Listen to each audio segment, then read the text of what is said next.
Damai sejahtera Allah yang melampaui segala akal dan pikiran, itulah kiranya yang memelihara hati dan pikiran saudara-saudara di dalam Kristus Yesus, Tuhan dan Juru Selamat kita. Amin. Jemaat yang terkasih dalam Tuhan Yesus, Shalom. Selamat hari Minggu. Saya minta semua perguru malua duduk di tempatnya di sini. Ya, amang-inang, menjelang saya pensiun ini ada banyak hal yang Tuhan perhadapkan kepada saya. Bagaimana saya harus mengakhiri masa tugas pelayanan saya.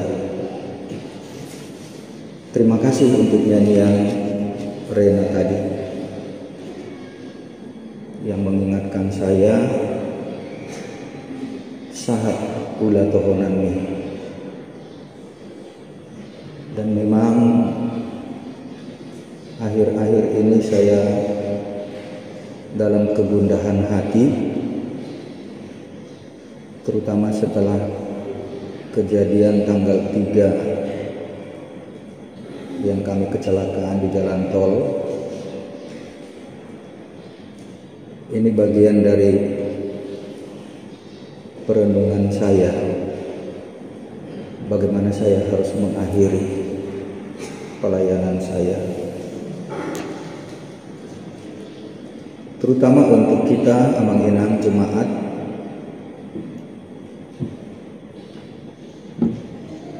Saya bukan membanggakan diri, tetapi saya mengerjakan tugas panggilan saya dengan sepenuh hati, jauh dari kemalasan. Saya anti dengan keterlambatan, dan saya tidak bermain-main dengan tugas pekerjaan saya. Tetapi begitu beratnya, begitu sulitnya jemaat yang saya layani untuk mau mendengar dan melakukan apa yang saya kerjakan sebagai panggilan Tuhan dan ajakan untuk mau hidup dengan benar, dengan sepenuh hati sebagai orang-orang yang mengatakan dirinya sebagai orang percaya, orang beriman. Karena itulah saya mohon, jikapun kalau masa saya melayani di sini saya tidak melihat dengan jelas sebuah hasil yang patut dibanggakan, walaupun bukan itu yang saya cari. Tetapi bagaimana saudara sebagai jemaat, amang-inang sebagai bagian dari tubuh Kristus, untuk mau melihat masa depan, khususnya bagi anak-anak kita ini. Dan itulah juga yang kemarin akhirnya saya dengan meminta advis dari pendamping remaja, akhirnya kami putuskan pelatihan soft skill dan capacity building jadi diundur dan digabung dengan retreat untuk perguru malua.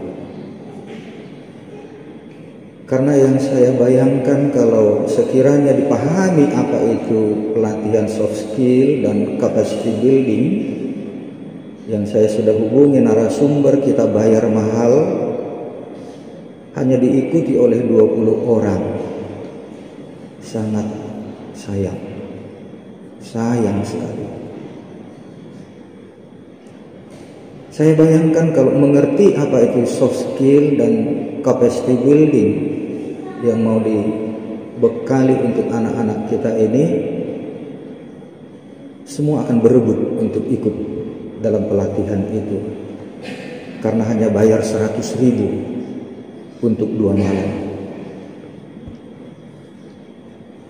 Tetapi sayang, ya saya tidak mau mencela bagaimana kinerjanya panitia. Tetapi itulah menunjukkan kita tidak peduli dan tidak tertarik dengan sesuatu yang baik.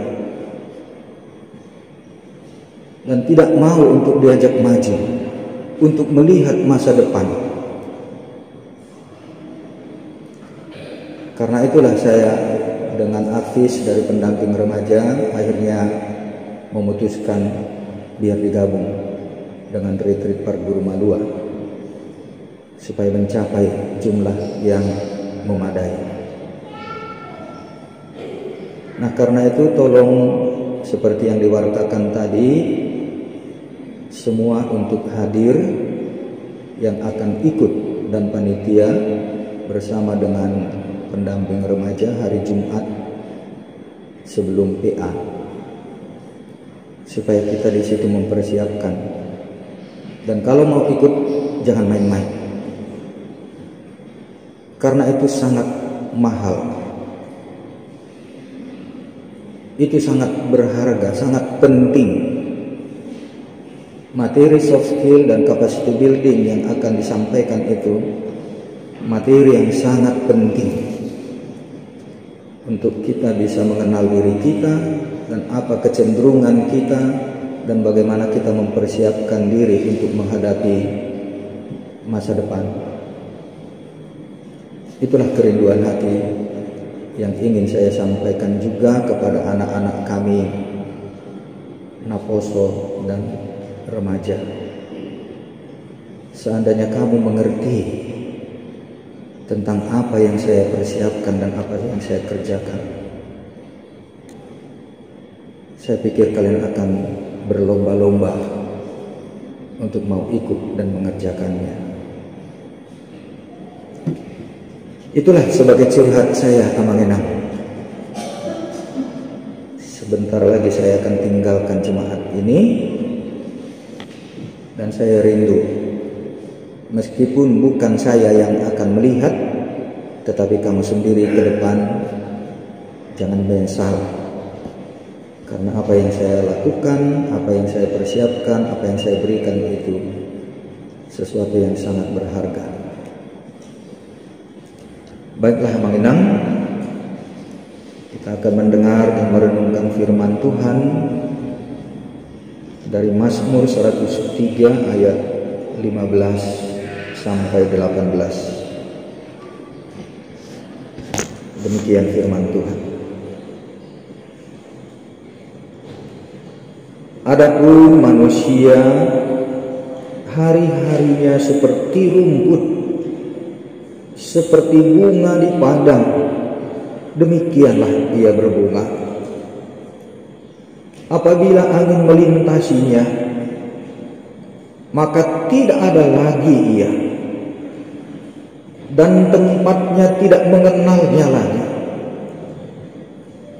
Tetapi kasih setia Tuhan dari selama-lamanya sampai selama-lamanya atas orang-orang yang takut akan Dia, dan keadilannya bagi anak cucu, bagi orang-orang yang berpegang pada perjanjiannya dan yang ingat untuk melakukan titahnya. Demikian firman Tuhan.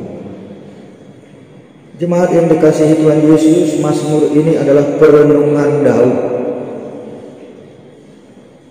Dia berkata kepada dirinya sendiri. Dia merenungkan bagaimana kehidupan manusia di dunia ini. Dan akhirnya dia sampai sebuah kesimpulan, hidup manusia itu tidak lebih dari seperti rumput, seperti bunga di padang, sebentar mekar, tetapi segera layu, bahkan lenyap. Tempat di mana ia hidup tidak akan mengingat dia lagi. Itulah sesungguhnya kenyataan hidup kita manusia ini.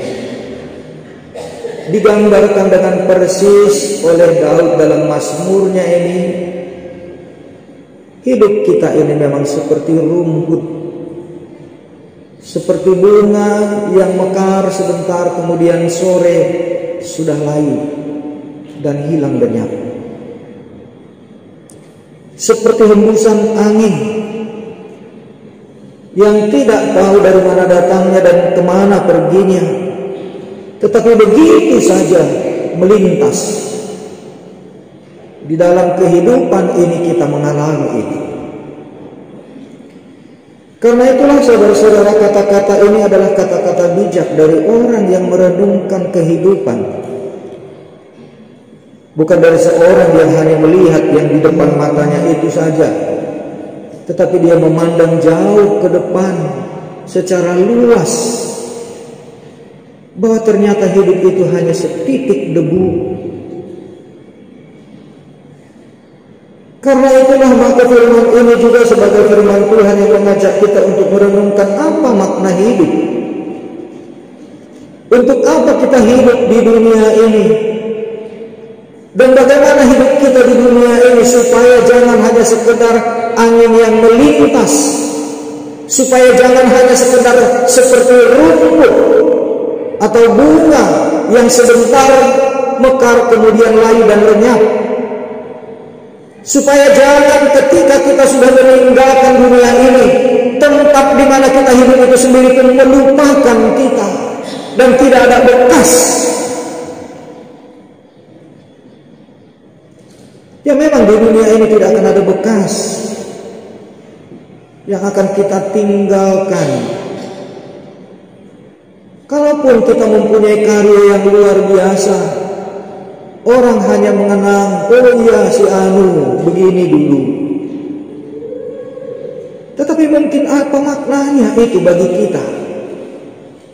Jika kita sudah melewati masa hidup ini seperti angin yang berlalu,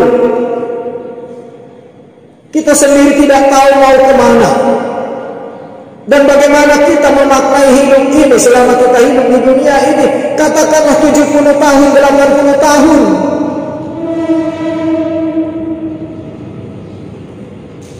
Ya tentunya ini sebuah perenungan dari orang yang sudah matang, yang sudah mencapai umur, membuat dia mengerti apa makna perjalanan hidupnya yang sudah dia lalui. Coba kita renungkan anak-anak kita yang sudah berumur di atas 40, di atas 50 tahun. Sekejap kita merenungkan di mana kita dulu waktu kanak-kanak, kemudian bagaimana waktu kita sekolah, bagaimana setelah itu kerja. Tetapi ketika kita sampai kepada usia batas kita sekarang ini, kita merasakan seperti angin berlalu semua itu. Sebentar, sekejap, seperti selintas angin begitu saja. Tetapi memang dalam usia muda kita ini ya kita merasa hidup ini ya milik kita lah. Hari-hari ini kita miliki semau kita. Tetapi setelah itu lewat, betul-betul kita melihat hidup ini betul seperti sekilas angin yang berlalu. Karena itulah yang membuat saya juga gundah hati saya, seperti yang saya katakan, bagaimana anak-anak kita ini yang belum mengalami pergumulan hidup, kesulitan hidup, tantangan hidup, yang hanya membayangkan keindahan, kenikmatan, hal-hal yang sangat duniawi, yang membuat mereka bangga dan merasa dirinya hebat, tapi belum mengerti apa yang akan terjadi ke depan, dan mereka belum mengalami itu.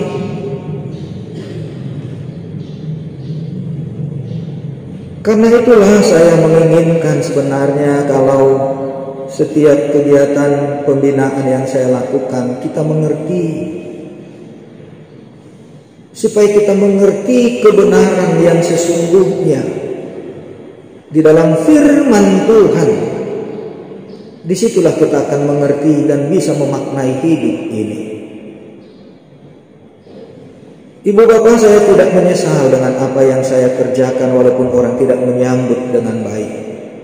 Saya tidak menyesal. Saya sudah mempersiapkan diri untuk kecewa.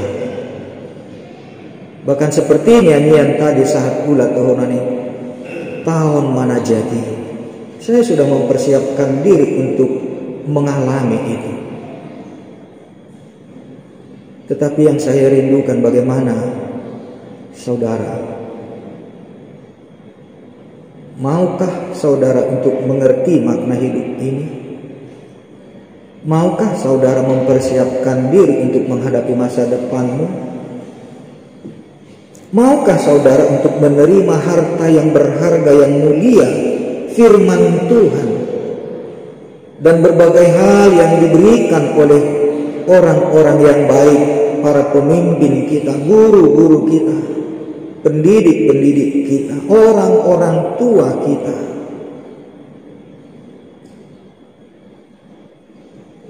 Tapi sebaliknya justru mungkin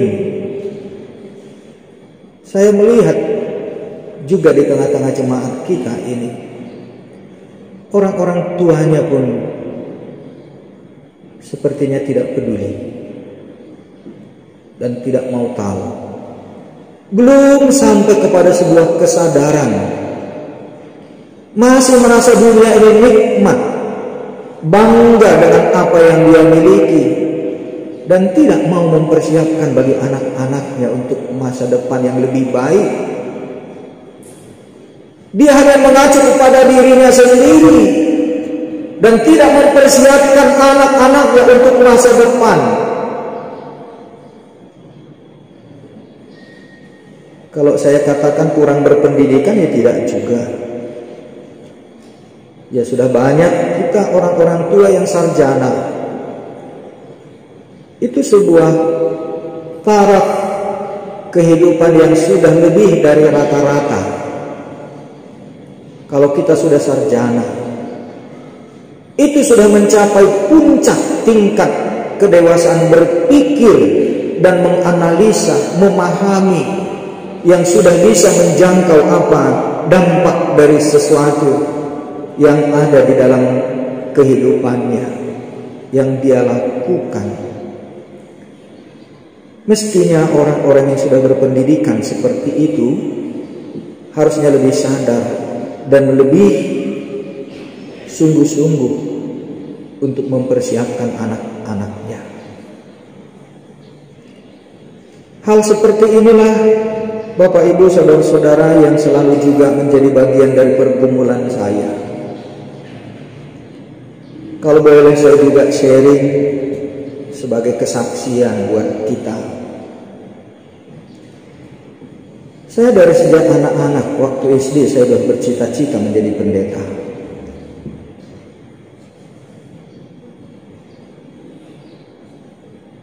Dan benar-benar saya mengingat setelah saya SMP, saya tidak pernah dibangun-banguni. Saya tidak pernah terlambat. Dan itulah yang saya persiapkan diri saya. Ketika SMA waktu itu kelas 1 pembagian jurusan, saya sudah dibuat di raport saya itu jurusan IPA. Tetapi karena memang cita-cita saya mau menjadi pendeta harus masuk STT, saya tahu di situ dibutuhkan bahasa. Akhirnya saya minta sendiri untuk saya di jurusan bahasa. Waktu itu angkatan kami yang pertama jurusan bahasa di SMA. Dan orang menertawakan saya. Karena waktu itu jurusan bahasa adalah golongan yang paling rendah orang yang aki jongkok. Karena itu sampai ada teman setelah saya yang membuat gelar kami adalah bodoh, bilang orang bahasa itu bodoh-bodoh. Tapi kenyataannya kami bukan orang-orang yang IQ rendah. Justru orang-orang yang di jurusan bahasa itu lebih cemerlang. Dan kebetulan juga saya, pilihan saya itu. Saya tahu bahwa kalau mau masuk STT itu, ya memang harus butuh bahasa. Karena itu saya pilih itu. Dan mau masuk ke STT, tahun 79 saya masuk STT HKBP. Orang tua saya sudah katakan, ambil di perintis, nanti kamu nggak lulus di situ. Tidak, saya mau ke sini. Dan orang tua saya juga cemas. Tapi memang itu sudah pilihan saya. Ya saya lulus. Tapi tahun 82 mau naik tingkat 4. Saya bersama dengan beberapa teman dipecat. Karena kami demo melawan rektor yang sangat mata duitan. Akhirnya saya berjuang sampai ke Sindu di Godang, sampai ke polisi, tapi saya sendiri. Yang lain kocar kacir. Ya saya sendiri yang berjuang sudah pasti dianggap saya yang nggak benar. Akhirnya saya hilangkan latar belakang saya STT HKBP. Saya mengulang dari awal di STT Jakarta. Kalau rektor saya waktu di Siantar itu sudah mengatakan kepada keluarga, tidak mungkin si Bernard ini menjadi pendeta, apalagi kembali ke HKBP. Justru itu yang membuat saya semangat untuk menyatakan bahwa bukan kau Tuhan, ada Tuhanku. Justru semakin bersemangat saya. Waktu menjelang selesai dan sudah masuk ke tahap untuk wisuda, ada banyak tawaran kepada saya. Mau pendeta tentara, mau pendeta di GPIB, pendeta di GKI yang lebih nyaman, segala fasilitas sudah tersedia. Saya katakan tidak. Saya harus kembali ke HKBP. Dan setelah masuk di HKBP, ini juga yang saya alami. Betapa banyaknya kebobrokan di antara kami pendeta ini. Tetapi justru di situ saya semakin bersemangat untuk menyatakan bahwa ini jalan yang benar.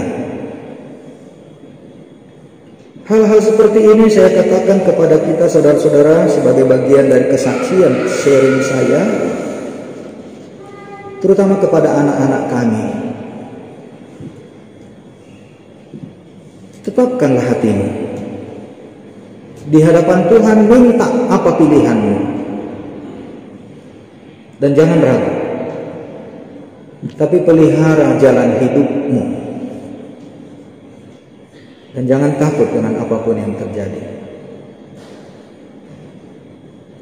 Inilah juga yang menjadi bagian dari renungan firman Tuhan pada hari ini. Karena kasih setia Tuhan itu yang kita andalkan.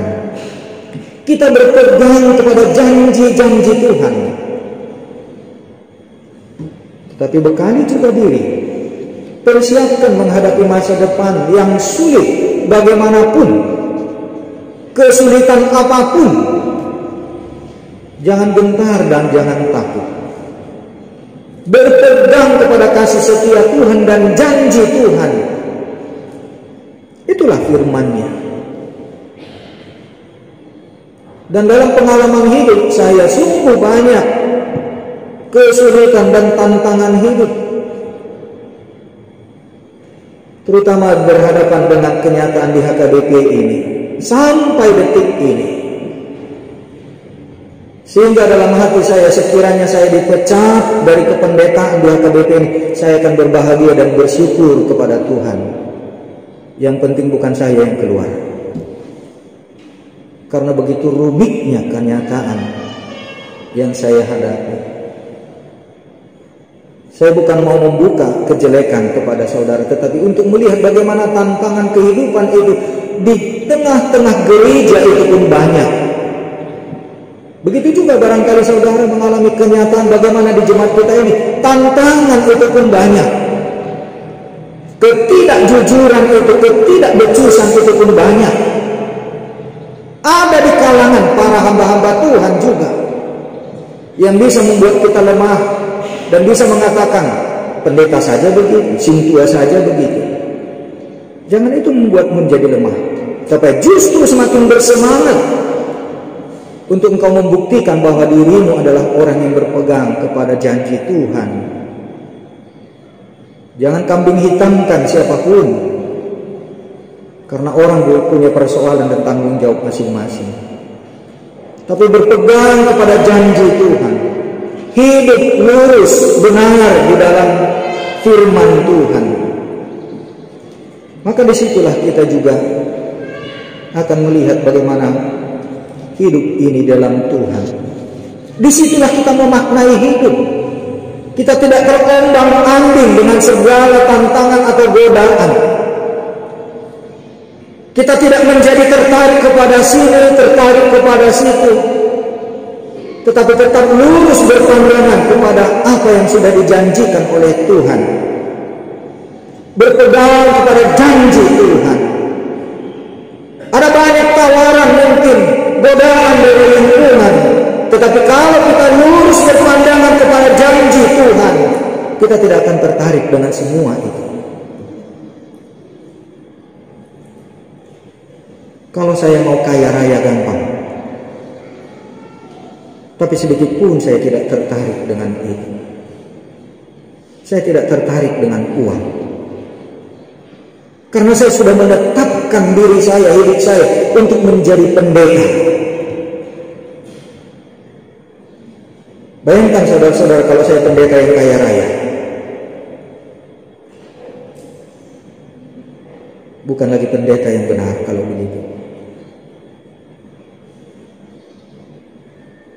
Setelah umur 60 tahun, saya baru punya mobil pribadi. Itu pun yang second. Bukan saya tidak bisa membeli mobil baru. Banyak orang yang juga mau memberi, tapi saya tidak tertarik dengan itu.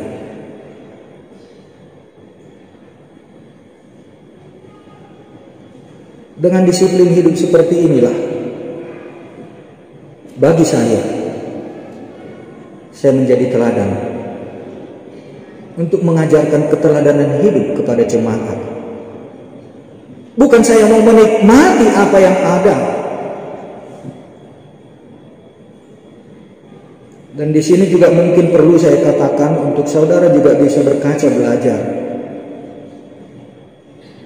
Dalam usia kependetaan saya ini, kalau saya menerima amplop-amplop syukuran yang amang inang jemaat berikan, itu bukan untuk keluarga saya. Itu tidak saya berikan untuk keluarga saya, tapi itu untuk pelayanan saya. Saya juga membuka pelayanan. Saya punya pelayanan. Itu bukan untuk kebutuhan istri dan anak-anak saya. Karena itu saya tidak akan tergiur dengan uang. Tetapi saya berusaha untuk apa yang ada pada saya berikan bagi orang yang layak untuk mendapatkannya. Nah, dalam hal seperti inilah ibu bapak dan anak-anak kami yang saya mau titipkan, mewariskan kepada kalian anak-anak kami. Tapi sampai sekarang itu yang membuat saya tadi berkata, gusar hati saya. Dan anak-anak kami perguru Malua ini 4 angkatan. Waktu mereka retreat, begitulah mereka menangis terseduh-seduh, berurai air mata menyesali dirinya dan ingin untuk sesuatu yang lebih baik ke depan. Tetapi setelah itu, inilah kenyataannya. Untuk 40 orang saja mengikuti soft skill capacity building ini tidak tercapai. Karena apa? Amang Inang sendirilah yang menjawab. Keluarga pun tidak mendukung. Orang tua pun tidak peduli.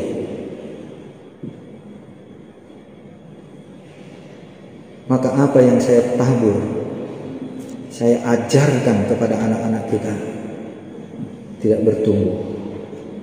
Dan sepertinya hanya sekedar menyelesaikan hal-hal yang formal. Inilah juga yang saya ingin sampaikan melalui firman Tuhan ini. Hidup kita di dunia ini singkat, rapuh, dan gampang hancur, lenyap. Tetapi apa yang bisa membuat kita bertahan dan menemukan makna hidup yang bukan hanya seperti lintasan angin berlalu? Hanya firman Tuhan, hanya kasih setia Tuhan, hanya janji Tuhan. Berpeganglah dalam hal itu, supaya hidupmu tidak sia-sia, supaya jangan engkau hanya bangga hal-hal duniawi ini, supaya engkau mengerti secara luas apa maksud Tuhan engkau hadir di dunia ini. Sebab tempat di mana engkau besar, bertumbuh, berkarya, itu akan segera melupakan engkau. Kita akan segera lenyap, dilupakan oleh orang. Tetapi bagaimana kita untuk hidup yang singkat ini? Jika bukan karena iman, firman Tuhan, dan janji-janji Tuhan, kasih karunia Tuhan yang menjadi pegangan kita, memang hidup ini tidak ada manfaatnya, tidak ada gunanya, sia-sia, hilang lenyap begitu saja. Karena itu firman ini mau mengajak kepada kita, Amang Inang, saudara-saudara, khususnya untuk anak-anak kami, ketahuilah kasih karunia Tuhan, berpeganglah kepada janji-janji Tuhan.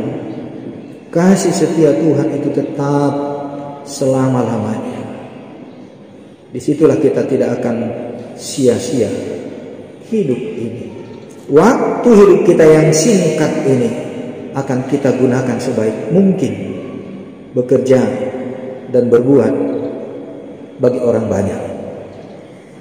Mungkin mereka akan melupakan itu, tetapi kita sudah melihat jalan hidup kita yang benar, sudah ada tersedia di hadapan kita warisan sorgawi. Itulah sesungguhnya hidup ini. Supaya hidup kita jangan sia-sia, supaya kita jangan hanya selintas begitu saja di dunia ini dan kemudian tidak ada apa-apanya. Biarlah segala sesuatu yang ada di dunia ini lenyap. Nama kita pun tidak perlu dikenang oleh orang, tetapi kita sudah mengerti jalan hidup kita. Kita sudah tahu ada alamat yang jelas, ada warisan yang kekal.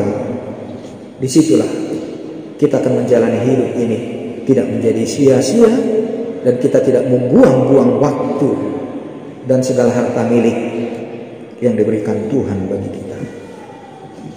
Amin. Terima kasih Bapa di sorga, kalau Engkau senantiasa mengingatkan kami, bahkan memperingatkan kami melalui firman-Mu, agar kami sepenuh hati untuk mengerti dan belajar melihat tangan Tuhan, kasih karunia-Mu yang begitu menjagai kami hari demi hari. Begitu banyak juga Tuhan tantangan kehidupan dan bahkan godaan yang hendak menjauhkan kami dari Tuhan. Tetapi kami mau Tuhan supaya hidup kami berkenan di hadirat-Mu, sehingga apapun pengalaman yang kami alami, kami tetap memandang kepada Tuhan yang sudah memberikan kepada kami janji, jaminan kekekalan hidup itu menjadi harta milik dan warisan kami. Ajar dan ingatkan kami Tuhan, khususnya bagi anak-anak kami ini, supaya mereka mau belajar dan melihat kebenaran Tuhan, jalan Tuhan dalam kehidupannya, supaya mereka tidak menjadi sia-sia. Ingatkan juga kepada setiap orang tua akan tanggung jawab terhadap anak-anak yang telah Engkau karuniakan, dan janji-janji mereka di hadapan Tuhan, baik ketika membawa anak-anak baptis, baik ketika kami juga masing-masing menyatakan pengakuan iman, terutama juga dalam janji pernikahan, dalam pemberkatan pernikahan kami, bahwa kami sudah berjanji dengan Tuhan dan Engkau menjanjikan berkat penyertaan-Mu bagi kami, sehingga segala gelombang masalah apapun tidak akan membuat kami gentar, bahkan jatuh, membuat kami terpuruk dalam keadaan kesulitan yang kami hadapi. Janji-Mu ya dan amin. Firman-Mu itu hidup dan kekal. Kasih setia-Mu itu tetap selama-lamanya. Biarlah kami berpegang padanya. Kami bersyukur karena kami mengenal Engkau, dan di dalam Tuhan Yesus kami percaya bahwa Engkau sudah menjanjikan bagi kami warisan kehidupan kekal di sorga. Buatlah kami juga Tuhan tetap bersemangat dan bersuka cita menjalani hari-hari kehidupan yang singkat ini tanpa menyia-nyiakan setiap waktu yang Engkau berikan, menjadi kesempatan bagi kami untuk bersaksi dan melihat tangan Tuhan berkarya dalam kehidupan kami. Terima kasih Bapa. Jika ada di antara jemaat-Mu saat ini di dalam pergumulan yang berat, beban hidup, sakit, penyakit, penderitaan, bahkan ancaman dari orang-orang atau dari lingkungan, Tuhan tolong kami. Bukalah mata hati kami untuk melihat tangan Tuhan, untuk kami boleh lepas dari segala jerat-jerat maut dan ancaman kebinasaan itu. Kami percaya bahwa penyertaan-Mu kekal sampai selama-lamanya, dan itulah janji-Mu bagi kami. Terima kasih Bapa. Terpujilah Engkau dalam nama Tuhan Yesus. Amin.